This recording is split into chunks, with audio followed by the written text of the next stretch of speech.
जय भीम। सर्वप्रथम महापुरुषांना अभिवादन करून आज डॉक्टर बाबासाहेब आंबेडकर सांस्कृतिक भवनसाठी जे आंदोलन चालू आहे, आक्रोश आंदोलन, हे आक्रोश आंदोलन आम्हाला घेण्याच्यासाठी याच्यासाठी आलं की 15 ऑगस्टला झाले, वारंवार आंदोलन केले, परंतु त्या आंदोलनाला आमचेच काही नेते, आमचेच काही मंडळी लोकांनी महायुतीबरोबर बसले, परंतु ते आम्हाला आश्वासन दिले आणि आश्वासन नाही, जसं एखादा लहान मुलगा रडतं चॉकलेट दिले त्या पद्धतीने या BJP सत्ताने आम्हाला चॉकलेट दिले आणि आमचे काही नेते लोक, वरिष्ठ लोक खुर्ची पायी त्यांच्याशी हातमिळवणी केली असा आमचा डाऊट येतो आहे। त्याच्यामुळं होत नाही। आज बघितलं आपण की 8 दिवस नाही झालं की जैन समाजावर हल्ला झाला, तर त्यांना 2 दिवसात ते मान्य केलं, परंतु हे डॉक्टर बाबासाहेब आंबेडकरांचा सांस्कृतिक भवनसाठी एवढा वेळ का लागतो?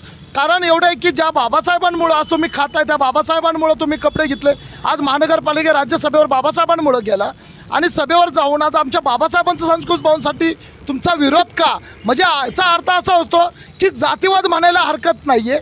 त्यासाठी मी विजय विनायक जगताप जनहित जागृती मंच वतीने आम्ही जाहीर निषेध करतो आहे आणि हे आम्ही इथं जिथले शैलेंशी भाऊ मोरे आहेत सर्व इथं व्यासपीठावर बसलेले आहेत। हा फक्त एक आम्ही शांततेत पद्धतीने बसलो, म्हणजे आम्ही गप्प नाही आहेत की जसं पाचशे महाराणी ह्याला भीमा कोरेगावला दंगल घडवली, तर आम्हाला दंगल घडवायला काही वेळ लागणार नाही आहे। आता हे आम्ही 10 लोक नाही आहेत, हे 500 लोक आहेत, पण पुढच्या वेळेस आम्ही शांत बसणार नाही।